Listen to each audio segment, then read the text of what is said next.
vamos a comenzar con la clase del día de hoy. Vamos a ver un tema muy interesante. Esperen, voy a apagar la música.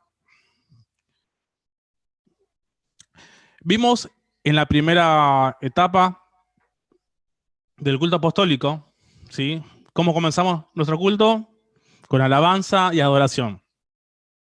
Y vimos un montón de puntos, ¿no? Acerca de las alabanzas, acerca del que preside, acerca del que viene a dar su testimonio. Hablamos un montón de cosas que pasan en nuestro culto de apostólico en lo que es alabanza y adoración. Entonces ahora nos va a tocar empezar a ver en profundidad una parte muy especial de nuestro culto, que va a ser la predicación. Dijimos que nuestro culto apostólico se divide en tres partes súper importantes. Amén. Alabanza y adoración, predicación, y la tercera, ¿alguien se acuerda? ¿Cuál es? Que para mí la más importante que dije. Ministerio en el altar. Perfecto. ¿Y por qué, Romina, para vos es importante este punto, el tercer punto en el culto? Lo que hemos aprendido. Porque es el clímax del culto. En ese momento es cuando la persona se va, tiene la oportunidad de irse, no como vino, sino que ahí se encuentra con Dios. Puede ser ministrada por Dios. Amén, gloria a Dios. Perfecto. Y más adelante, luego de tocar este punto que vamos a hablar acerca de la predicación, vamos a ir más profundo en lo que es ministerio de altar. Y ahí vamos a ver quién puede pertenecer a este ministerio, quién no, cómo se organiza, qué puntos hay que tener importantes.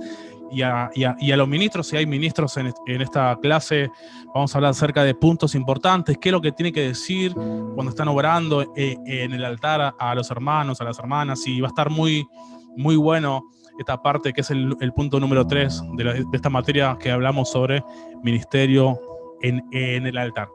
Pero hoy vamos a hablar acerca de la predicación. Así que todos pueden tomar su Biblia, su libro en la hoja número 23. Amén. Capítulo 3 se titula La predicación de la palabra.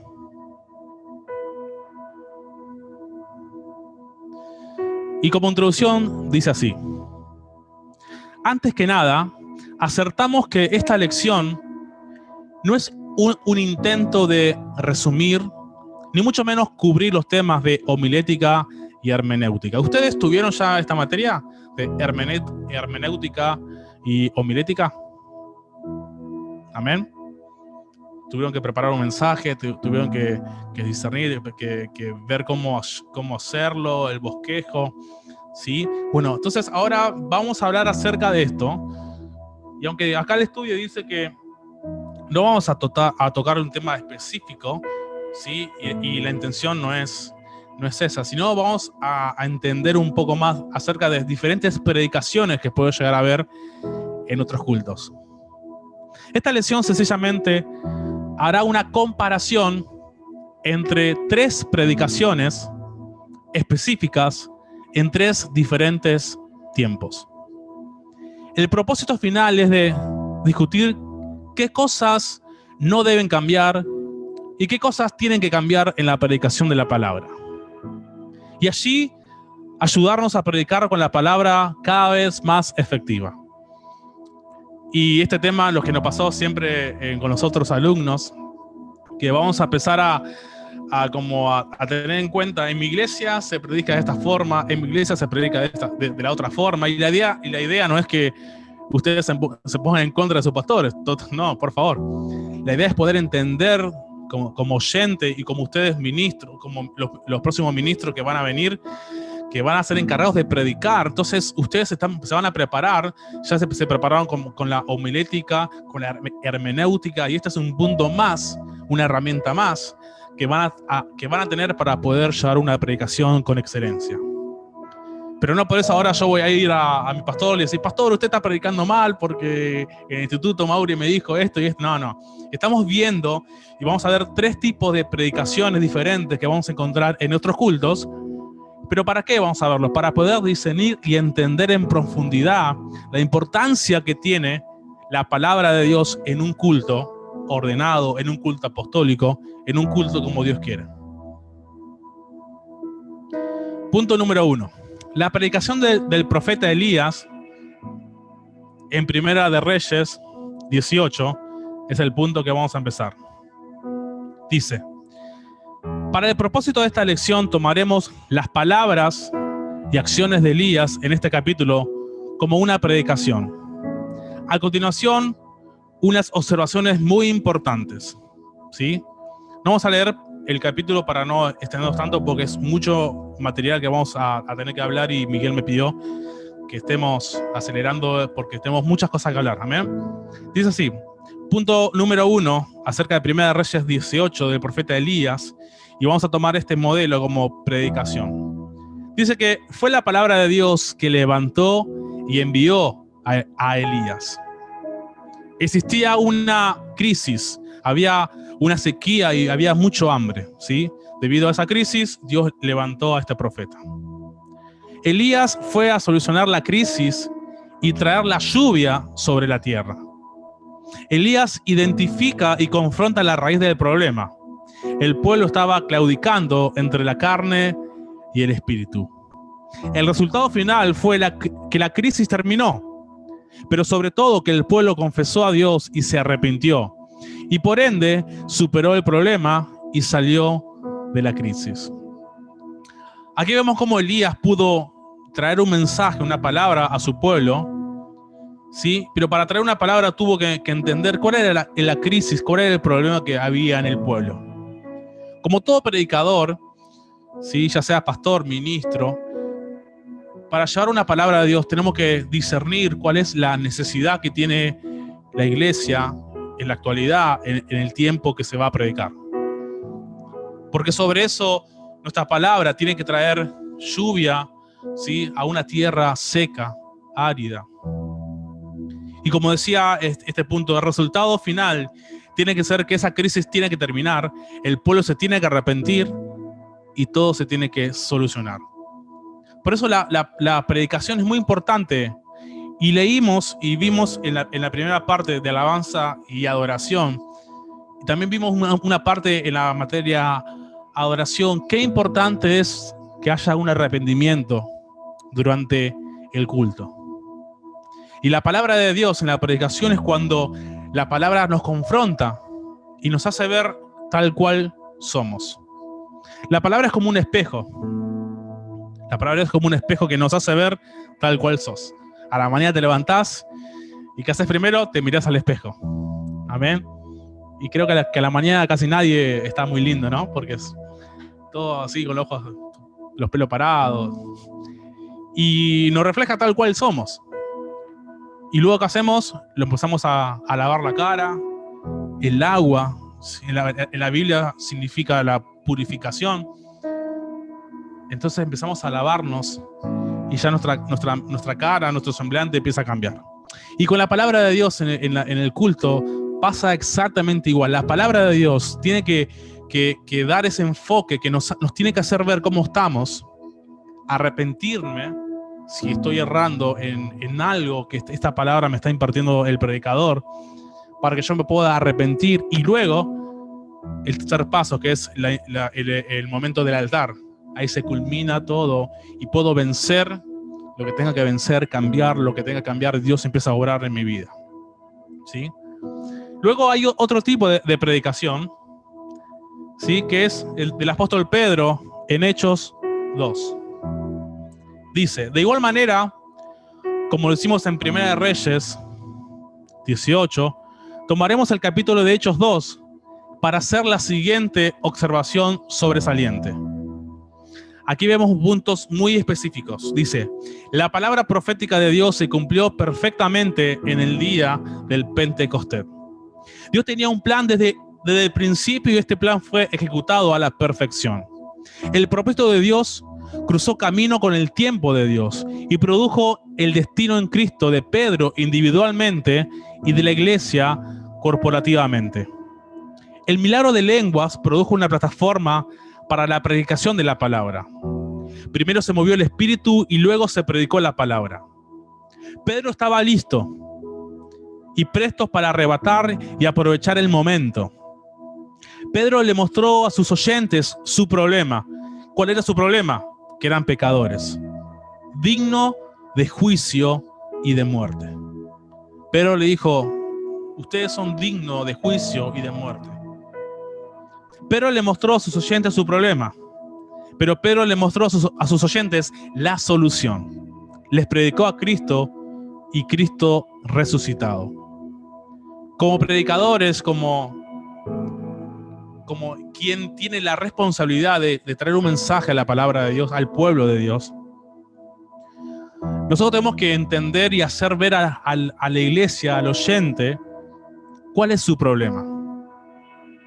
Dijimos que la palabra es como un espejo. Nosotros lo tenemos que hacer reflejar y hacerle ver cuál es el problema que esté pasando, que está pasando, o que la iglesia está pasando. Pero luego con el problema nosotros le tenemos que mostrar la solución para que la predicación sea efectiva. Porque si solamente le mostramos el problema, pero no hacemos nada, o no le damos las herramientas para esa solución del problema, no tiene sentido. Amén. Entonces Pedro aquí le mostró el problema, le dijo: ustedes son dignos de muerte, son dignos de morir, de juicio, pero, le dijo, hay una gran solución para sus vidas. Arrepentíos y bautícese en el nombre de Jesús. Esa fue la solución. Amén. Un problema y le mostrarás la solución. La gente se arrepiente, acepta y todo termina en un final feliz, como quien diría. Amén. Y la parte 3 de este tipo de predicaciones dice: una predicación de Tim Keller en el 2009, y vamos a ver y vamos a tomar como ejemplo este predicador que se llama Tim Keller. Escuchen lo que dice. Tim Keller es el pastor de Redeemer Presbyterian en el Upper East Side, perdóname mi inglés, por favor, de Manhattan, en la ciudad de Nueva York. Dice: él fue el sujeto de un artículo escrito por Tim Stafford. La siguiente información fue tomada de este artículo. Obviamente, Tim Keller es un predicador trinitario y pertenece a una denominación que ni aún es pentecostal. Sin embargo, hay observaciones valiosas que podemos tomar del rol que su predicación atinada ha tenido en el éxito y crecimiento en el experimentado en levantar una congregación de 5.000 miembros en una de las ciudades más difíciles del mundo. Adicionalmente, su liderazgo y conocimiento ha ayudado a plantar otras 65 iglesias en la ciudad. Examinémoslo todo y retengamos lo bueno, dice la palabra de Dios. Aquí lo bueno. Y acá el estudio marca unos puntos. Dice: Tim Keller predica altos estándares morales y pone a los 10 mandamientos bajo el primero, de no tener dioses ajenos. Tim Keller se ha hecho erudito para ganarse a los eruditos, exponiendo a sus oyentes a ideas e información más allá de sus experiencias y así presentando argumentos que se ganan a los ateos, agnósticos y relativistas morales. Tim Keller predica que los no cristianos en mente, evangelizándolos a los no creyentes, pero a la vez edificando a los creyentes. Tim Keller predica a los cristianos y no cristianos en los mismos términos, sin tener que escoger entre evangelismo y discipulado. Así como Pablo, que se adaptaba a sus oyentes, Tim Keller, siendo de un trasfondo rural, se ha hecho un hombre y líder urbano.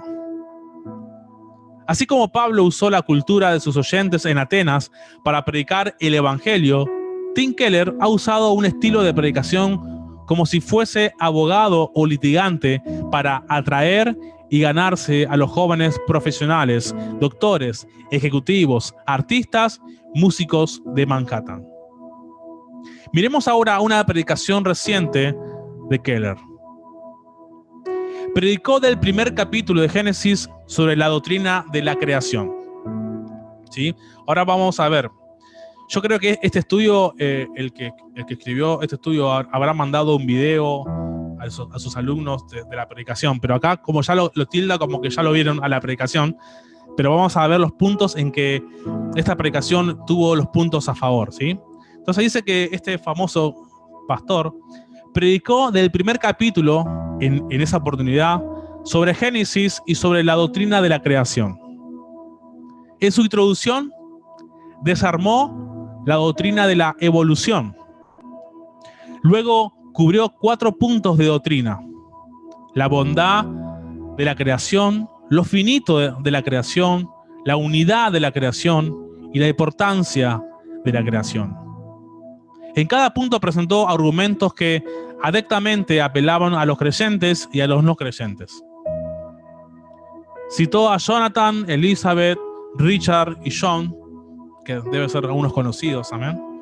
Aplicó la doctrina diciendo que la creación conmueve a la humanidad porque es una creación de alabanza al Creador.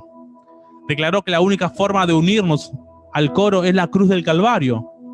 Y terminó preguntando: ¿has aceptado a Jesús como tu Creador? Ahora vamos a ver las similitudes y diferencias de estos 3 tipos de predicaciones que hemos nombrado. Vamos a ver las similitudes, a las que todas se parecen. Se enfocan fuertemente en Dios, porque todas hablan de Dios. Nadie habla de otra cosa que no sea Dios. No vacilan en su intención, no titubean de su propósito. Conocen a la audiencia y la condición problemática de la audiencia. Por eso es muy importante conocer a nuestros hermanos, que el predicador pueda conocer cómo está pasando la iglesia, cuáles son los problemas de la iglesia. Amén. Otras similitudes entre las 3 predicaciones que hemos tomado como ejemplo: predican un mensaje al día y entregan una palabra que trae vida a lo muerto, fe a lo incrédulo, paz en vez de confusión, solución al problema. Le predican a la audiencia, a los que están ahí, no a los que no llegaron. No le predica a todo el mundo, solo a los que tienen enfrente de ellos. No entregan un sermón general, sino una palabra específica a la necesidad. Y esta es la verdadera sabiduría. Identifican el problema y confrontan la condición de la audiencia. Diferencia entre lo que es estar con Dios y fuera de Dios. Entre estar en su voluntad y fuera de su voluntad. Y entre estar en pecado y estar humillado ante Él. Apuntan claramente hacia Dios como la única respuesta de vida. Predican con la verdad, no con neutralidad. Predican para cambiar, no para entretener. Predican vida y muerte, no mejoramiento. Compungen no solamente la mente, sino el corazón también. Los puntos, las similitudes hermosas de estos 3 tipos de mensaje, que como cristianos, como hijos de Dios, vamos a poder diferenciar, amén, en el transcurso de toda nuestra vida o escuchar diferentes tipos de predicadores. Amén. Y ahora vamos a ver la diferencia que hay entre estas 3. Usan armas diferentes. Por ejemplo, Elías se enfoca en la violación del primer mandamiento, ¿sí? Pedro en el rechazo al Mesías, porque le habla a los judíos que tienen que ellos habían matado al Mesías, pero bueno, ahora se tienen que arrepentir y bautizarse. Y Tim Keller, ¿sí?, usa una herramienta diferente. Dice, Tim Keller va en la necesidad de reconocer el único creador como el verdadero. ¿Sí? Los 3 usan diferentes armas. Usan diferentes citas, pero que cada audiencia respectiva entiende y con las cuales se puede relatar. usan ilustraciones diferentes, así como Cristo usaba parábolas que efectivamente presentan el mensaje. Dicho en breve, se adaptaban a los tiempos, a la audiencia, a la cultura y a la necesidad. Nuestras predicaciones, el predicador, se tiene que adaptar a los tiempos, a la audiencia, a la cultura y a la necesidad, para que ese mensaje sea bien elaborado, preparado y vaya directamente a donde tiene que ir. Amén. Acerca de la predicación, vamos a ver un punto que son los constantes y variables.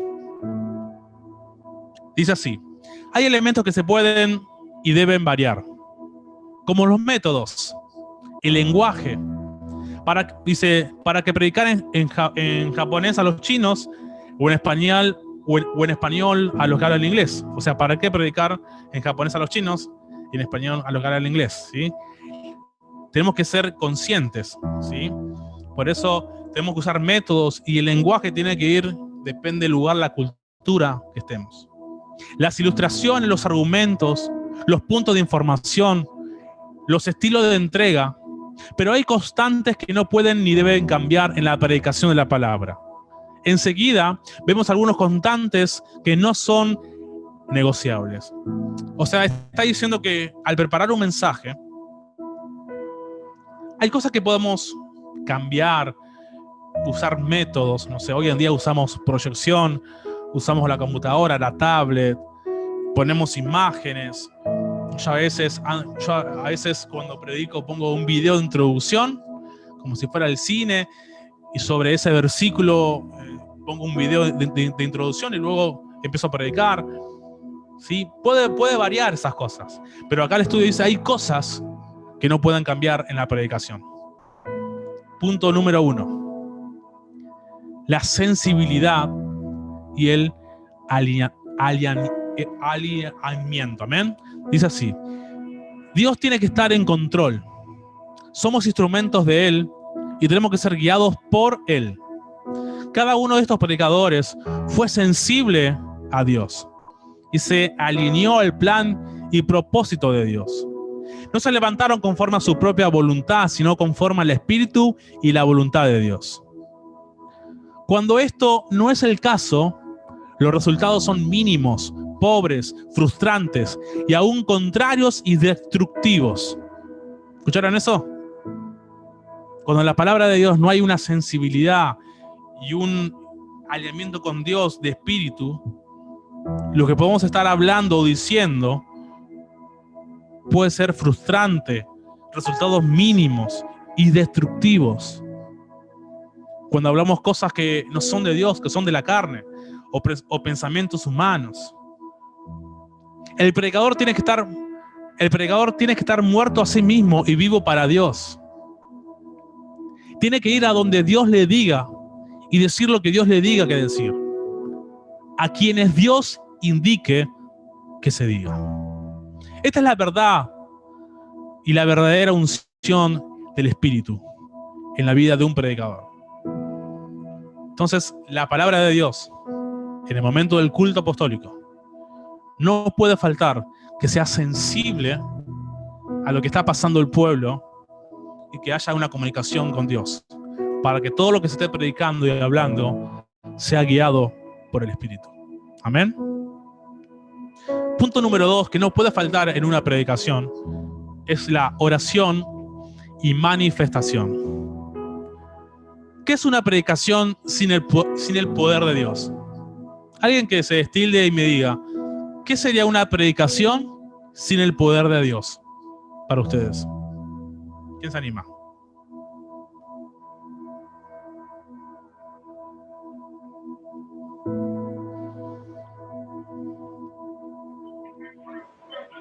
Dios lo bendiga, hermano. Ana, Dios te bendiga mucho. Una predicación sin oración es como hablar cualquier cosa, digamos, no tener fundamento. Yo creo que el predicador tiene que estar firme, ¿no?, en oración, ¿no?, para poder ser usado por el Espíritu, ¿no? Y poder hablarle al pueblo lo que el pueblo necesita, ¿no? Traerle esa palabra de vida, ¿no? Para que el pueblo o esa alma nueva que llega pueda irse como renovada, pienso yo. Amén, hermana, perfecto. Dios te bendiga mucho. Excelente Amén. reflexión. Dice que la predicación siempre tiene que manifestar la presencia y la gloria de Dios. En los casos de Elías y de Pedro, que leímos recién, es incuestionable la vida de oración que produjo que fuego bajara del cielo. Amén. Hermanos y hermanas, cayó fuego del cielo. Algo tremendo, algo increíble. Y luego en la ocasión de Pedro, hubo una conversión de 3.000 personas en un solo día. Eso es imposible que pase si el predicador no está en comunión con Dios en oración. Amén. Es imposible que pase eso. Sin oración, el predicador y su predicación son débiles o nada. Terrible, fuerte. Sin oración, el predicador y su predicación son débiles o nada. En ciertos casos, aún puede estar obrando en contra de Dios. Fuerte declaración. Que hasta en ciertos casos, si no estás una vida en oración y consagrada, puede hasta estar obrando en contra de Dios. Por eso este tema es muy delicado. Estamos entrando en un tema muy difícil, muy delicado, muy serio. La predicación de la palabra de Dios. Punto número 3 que no puede faltar en una predicación es revelación y decisión. La predicación debe traer revelación divina a los creyentes sobre su estado ante Dios. Esto llamamos convicción. La predicación de la palabra debe de pintar un retrato claro de la condición actual de los oyentes, puesta en contraste con la condición deseada por Dios. Las consecuencias de no hacer nada y el camino hacia Dios y la vida. La predicación debe siempre producir decisiones arraigadas en la revelación. ¿Se entendió eso? La predicación te tiene que pintar un retrato o meterte en la película, por ejemplo, o la condición de cómo se encuentra en la actualidad el creyente, la iglesia. Hacer ver qué mal están en esta área o en esta situación, y que si no hacen nada por cambiar, puede haber consecuencias graves para sus vidas, y mostrar el camino hacia Dios. Por eso la predicación tiene que producir decisión. Que vos puedas haber entendido y ser sensible a que al escuchar esa predicación te tuvo que mover a tomar una decisión y empezar a cambiar esa área que se estuvo predicando. Eso que tanto te cuesta o estabas pasando, que lo puedas sacar de tu corazón. Porque si seguís así, las consecuencias para tu vida van a ser fuertemente malas. Por eso en una predicación no puede faltar esta parte. Mostrar tal cual están y que tienen que cambiar. Y que la decisión la tienes que tomar vos. Que la decisión la tiene que tomar el pueblo, cada uno de los hermanos, de los oyentes que están en ese lugar escuchando la palabra de Dios. Y último punto, no puede faltar en nuestra predicación el Evangelio de Jesucristo. Hay mucho que puede y debe cambiar. Pero lo que nunca debe cambiar es el mensaje céntrico de Jesucristo. El Evangelio de Jesús en su muerte, sepultura y resurrección. El Evangelio de Jesús aplicado al oyente produce arrepentimiento, bautismo y Espíritu Santo en su corazón. El oyente siempre debe reconocer su pecado, enterrar su pecado y recibir poder para vivir en la justicia de Dios. Todo mensaje, no importando el tema u ocasión, debe hacer esto. Algo tiene que morir y algo tiene que vivir. Algo en la vida del oyente siempre tiene que cambiar, mejorar o ser diferente. Si no, ¿para qué se predica? Wow. Repito una vez más. Todo mensaje, no importando el tema u ocasión, debe hacer esto. Amén. De que el cristiano, que el oyente se reconozca su pecado, que entierre su pecado, que lo saque y así poder recibir poder para vivir en justicia. Pero para hacer esto, todo mensaje, algo tiene que morir para que algo pueda vivir. Algo en la vida del oyente siempre tiene que cambiar o mejorar y ser diferente. Yo creo que todos estamos camino a la perfección. ¿Hay algún perfecto aquí? ¿Hay algún santo que nunca se equivoca? Todos estamos camino a la perfección. Por eso lo que hace la palabra de Dios es que cada día nos hace ser mejores, siempre y cuando nosotros tomemos la decisión. Todos nosotros tenemos que cada día cambiar para ser mejores, mejorar y ser diferentes.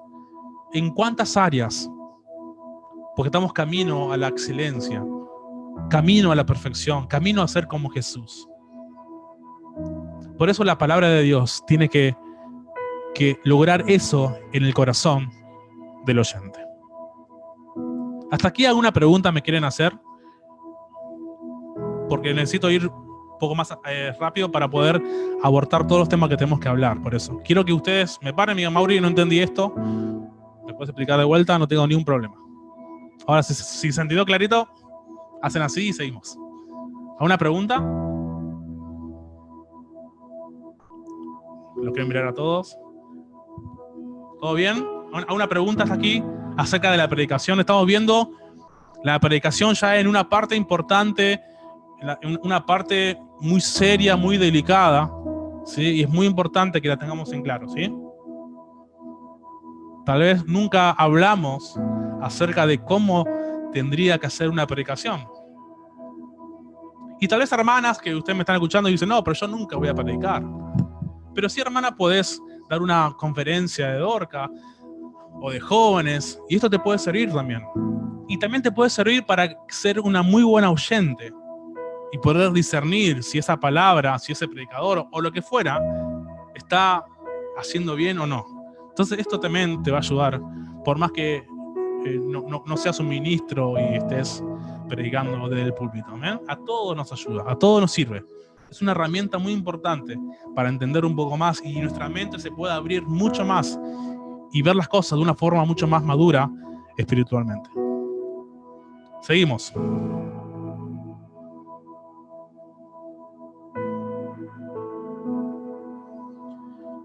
Vamos a pasar al punto número 3. Amén. Dice, 2 puntos adicionales sobre la predicación. Dice así: guardando un balance en la predicación.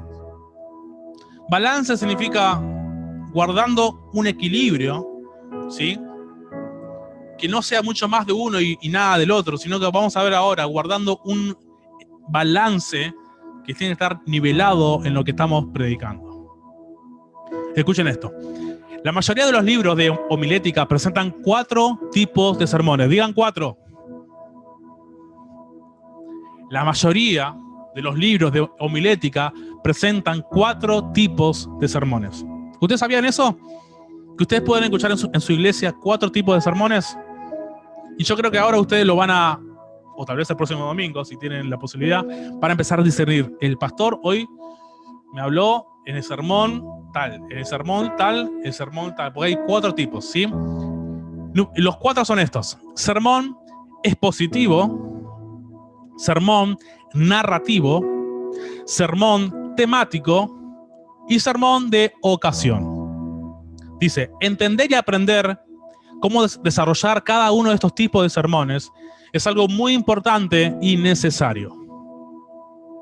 No obstante, el punto fresco que compartiremos aquí es que también es provechoso entender los diferentes tipos de predicaciones desde otra perspectiva. Citando a 1 Corintios 14:3, que dice: pero el que profetiza habla a los hombres para edificación, exhortación y consolación. Rick Warren explica que hay 3 tipos de predicadores y posteriormente hace varias observaciones interesantes. Hay 3 tipos de predicaciones, ¿sí?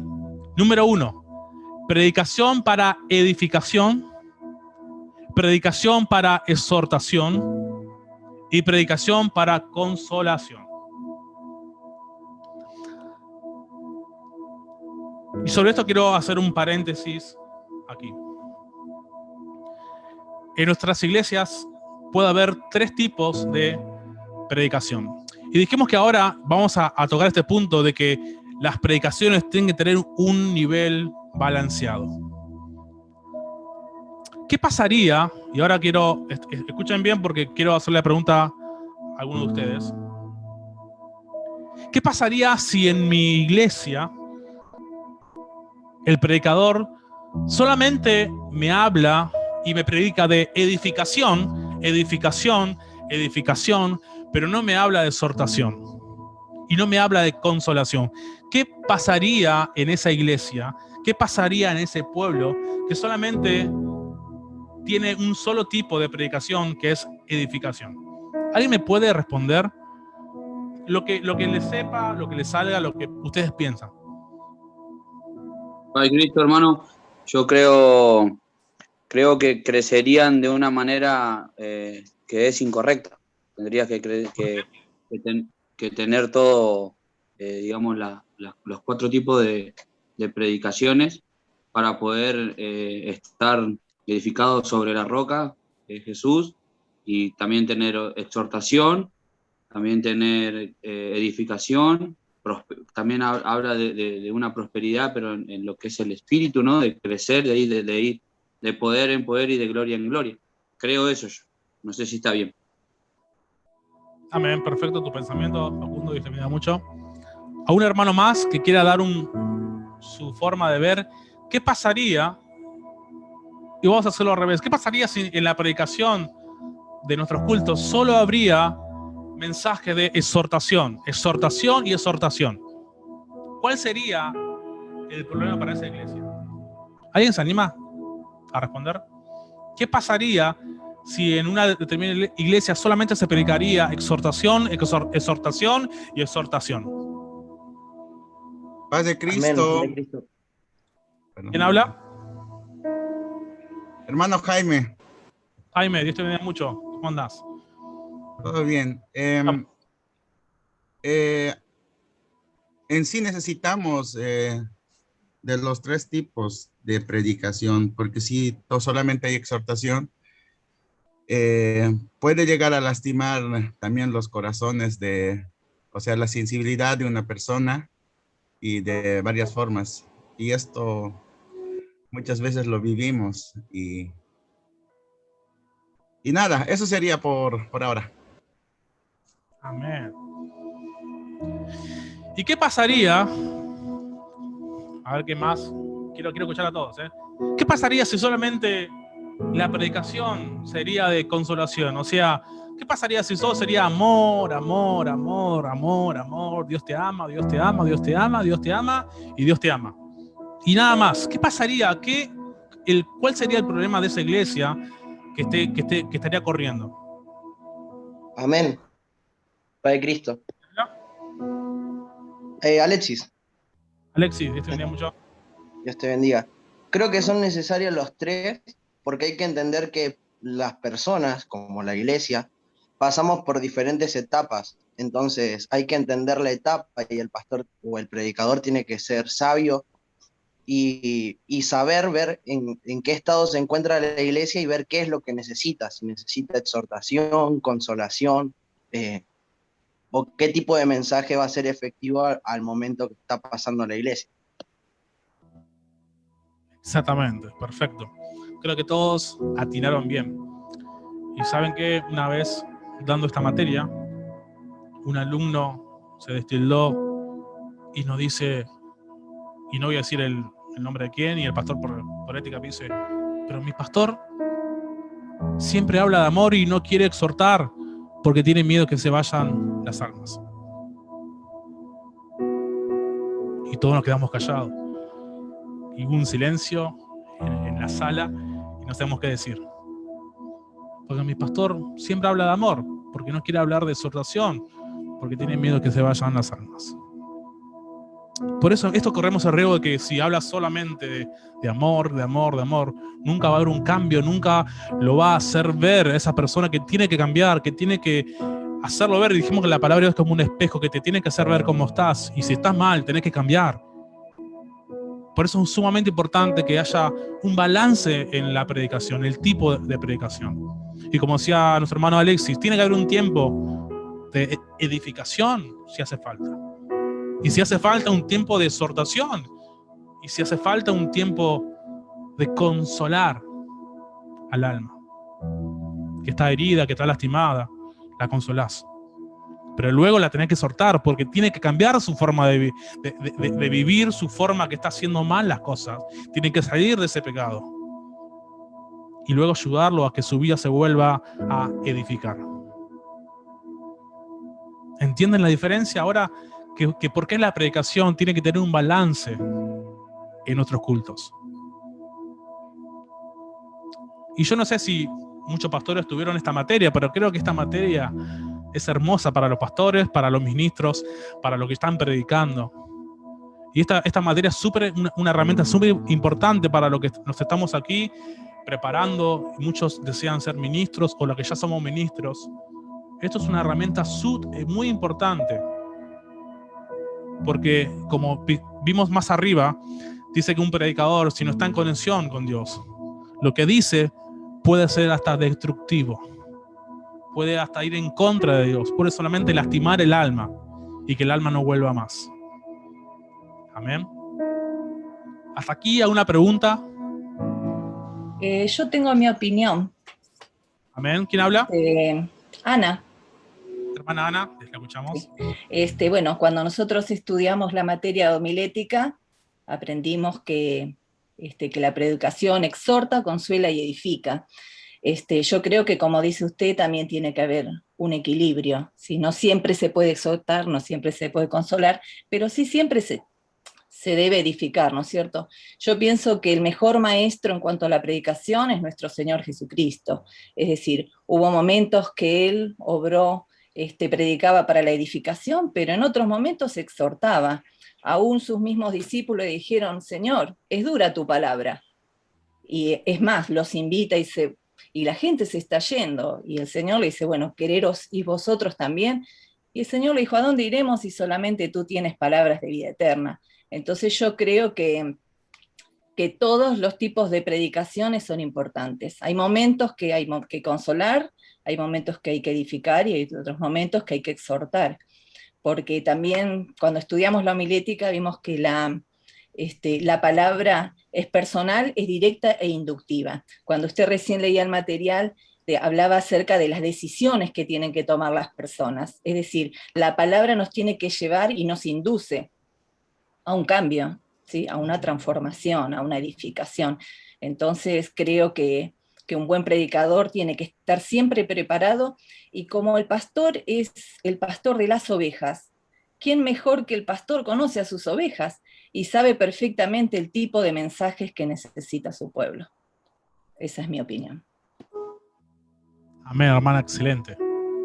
Por eso yo creo que todos los tipos de predicaciones son importantes, ¿sí? Pero como decía este libro, material, estudio, tiene que ir balanceado. Amén. Porque no solamente se puede predicar de exhortación, y tampoco amor, sino que tiene que haber algo balanceado. Y como decía nuestra hermana Ana, el pastor es el que conoce bien las ovejas, y por eso la palabra de Dios nos dice, el estudio nos decía que el predicador tiene que saber cuál es la necesidad de su pueblo, de esas ovejas, para poder darle un buen alimento. Amén. Por eso que bueno que nosotros lo podamos mirar desde este punto, desde este lado, amén, y poder ya entender mucho más acerca de lo que es la predicación. Amén. Sigamos. Dice, los propósitos de cada tipo de predicación son los siguientes. La edificación es para fundamentar y formar. El tipo de predicación de edificación es para fundamentar y formar al pueblo. La exhortación es para avivar y animar. Y la consolación es para sostener y preservar. Amén. Dice, predicar exclusivamente de un tipo de predicación tiene resultados desequilibrados. Una vez más, predicar exclusivamente un tipo de predicación tiene resultados desequilibrados. ¿Por qué? Predicar solamente mensajes de edificación produce una iglesia cerebral. Predicar solamente mensajes de exhortación produce una iglesia desgastada. Predicar solamente mensajes de consolación produce una iglesia debilucha. Por eso qué bueno que podamos entender este punto, amén, que la predicación tiene que ir balanceada con estos tres tipos de predicación. Sigamos. Luego viene la predicación en serie, otro tipo de predicación que se suele usar y es muy buena.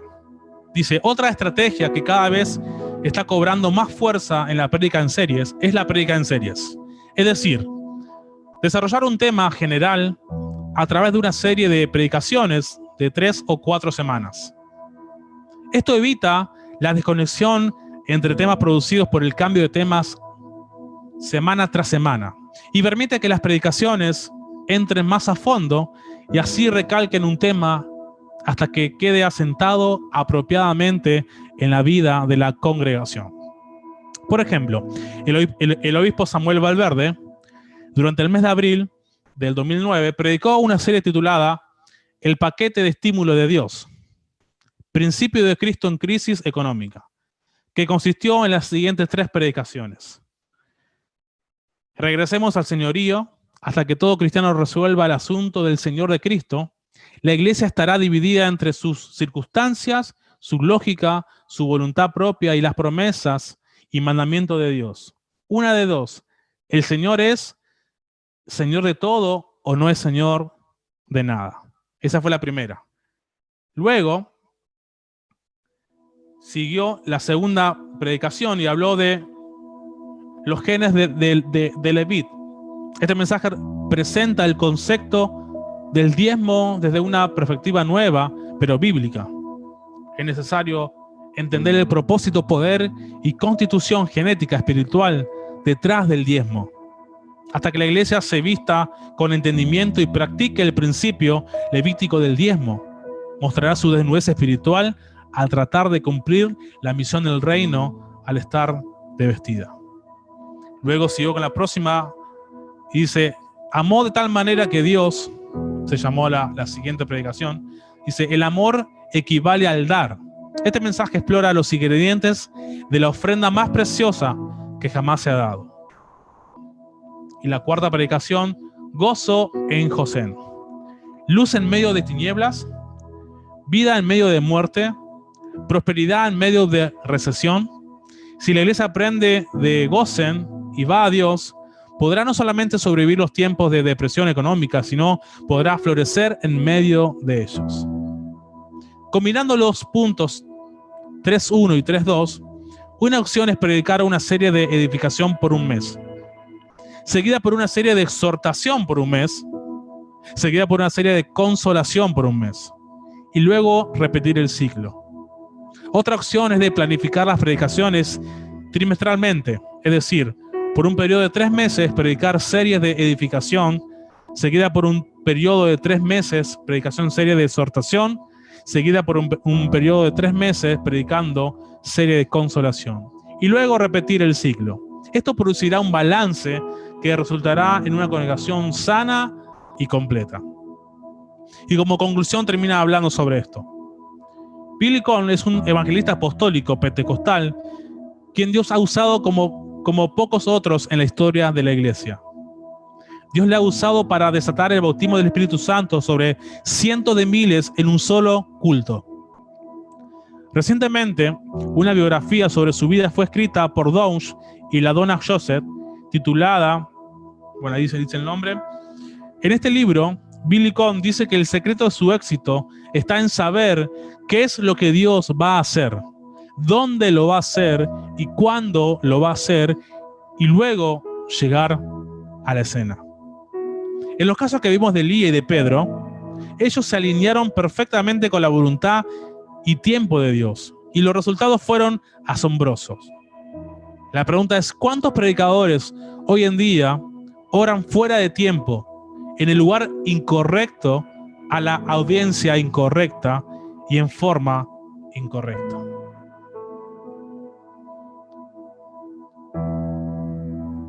Tremendo lo que nos habla aquí este libro acerca de la predicación, de los estilos de predicación. Amén. ¿Alguien hasta aquí quiere comentar, dar una opinión, una pregunta?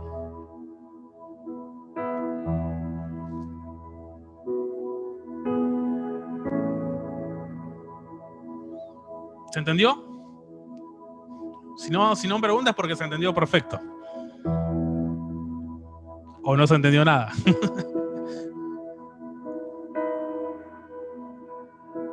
¿Una pregunta o una duda? Es tiempo ahora, antes de pasar a otro tema.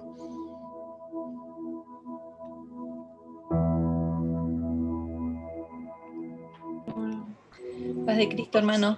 Bueno, yo pienso que cuando hablábamos de los 3 elementos del culto apostólico, que yo me animaría a decir que es el momento más importante y más sublime del culto, en donde se expresa la palabra de Dios, porque la palabra es espíritu y vida. Si bien la alabanza y la adoración preparan el ambiente, el corazón de las personas, para que la tierra esté preparada, digamos, para que cuando llegue la palabra, la persona sea edificada, transformada, consolada. Por eso este momento del culto, ¿por qué? Porque yo pienso que cuando llegan los embates de la vida, que los tenemos todos, en una manera o en otra, ya sea por las enfermedades, por las tribulaciones, por las angustias, por las depresiones, por las pérdidas, uno digamos que, ¿cómo lo lleva? ¿Cómo lo sobrelleva? Uno lo sobrelleva con el conocimiento de la palabra de Dios. Por eso creo que la predicación de la palabra en el culto es lo más, diría, sin desestimar el resto de los 2 elementos, ¿no es cierto? Pero creo que la palabra de Dios es lo sublime, es lo máximo en el culto. ¿Por qué? Porque los embates de la vida lo vamos a sobrellevar con el conocimiento de la palabra de Dios. Por eso bien Pablo decía que la palabra del Señor es útil para enseñar, para redarguir, para corregir, para instruirnos, a fin de que seamos perfectos. Es decir, si la vida del cristiano vamos nosotros hacia un camino de perfección. Y ese camino, digamos, crecemos con el conocimiento de la palabra de Dios. Por eso creo que la palabra del Señor en el culto es lo más importante, ¿sí? Después, digamos que la coronación de todo ese momento es cuando uno pasa al altar, pero creo que la palabra del Señor es lo que nos edifica, lo que nos fortalece, lo que nos lleva a seguir adelante, es el que nos transforma, ¿sí? El que nos corrige. Así que yo creo que el momento de la predicación es un momento sublime en el culto. Amén, hermana, excelente. Excelente apreciación, amén. Porque la palabra de Dios es la que convence, la que cambia, restaura, amén. Y como vuelvo a decir una vez más, la palabra de Dios es que nos hace ver tal cual somos. Es el espejo que me hace ver, este soy yo. Es tal cual como el pastor o el predicador está hablando. Aquí me encuentro yo. En este programa me encuentro yo. ¿Y ahora qué es? Ahora es mi decisión cambiar. Es mi decisión tomar la decisión de salir de ahí, de dejar de ser lo que estoy haciendo y poder, como decía la palabra tiene que hacer que el que está escuchando pueda cambiar, pueda meditar, pueda ser mejor cada día. Por eso qué importante, hermanos, que el predicador o el que esté trayendo el mensaje esté en conexión con Dios. Porque ¿qué pasaría si no está en conexión con Dios? Puede hablar palabras de hombre y no palabras de Dios. Y como decía el estudio, puede lastimar. ¿Cuántas personas a veces fueron lastimadas por tal vez alguien que predicaba y lo hacía con sus propias palabras y no estaba bajo el Espíritu de Dios? Y hablaba conforme a la carne y no conforme a Dios. Y lo único que hacía era lastimar a la iglesia. Por eso qué importante y qué delicado es esto. Tomar este punto, tomar el púlpito y dar un mensaje a la iglesia, a la congregación o al que nos toque dar. Amén. Y que no vaya en contra de Dios. Que todo lo que yo diga no esté en contra de Dios. Amén. Porque puede ser destructivo. Y la palabra de Dios es para animar, es para construir, no para destruir. Por eso qué bueno que lo que estamos y tenemos el privilegio, o lo que se están preparando para llegar al ministerio, puedan tomar esto con seriedad, ¿sí? Y que estas herramientas las puedan obtener para dar un buen mensaje. Que tu mensaje no sea para destruir, que tu mensaje sea para edificar. Que tu mensaje no sea para lastimar, que tu mensaje sea para sanar las heridas de esos corazones que tal vez están lastimados, heridos. Por eso yo creo que la intención de esta materia, hablando del culto apostólico, es ver todas estas facetas y todos estos tiempos que pasamos dentro del culto, para que todo sea con excelencia. Amén. Para que todo sea con excelencia. Yo antes de entrar a la iglesia de la Asamblea Apostólica, iba a una iglesia trinitaria. Y ustedes no saben la forma que predicaba ese pastor. Un poco más y faltaba que insulte a los miembros de su iglesia. Y mi mamá cada vez que iba, en vez de volver llena de Dios, volvía más triste que nunca, más mal que nunca, porque el predicador hablaba palabras humanas y no palabras de Dios. Y eso hacía que se lastime el corazón. Gracias a Dios que después conocimos la verdad. Amén. Y ahora estamos en el camino de la verdad y nos bautizamos en el nombre de Jesús y estamos en la verdadera, en su nombre. Amén. Pero yo pienso, qué triste esa iglesia, porque esa iglesia sigue hasta aún.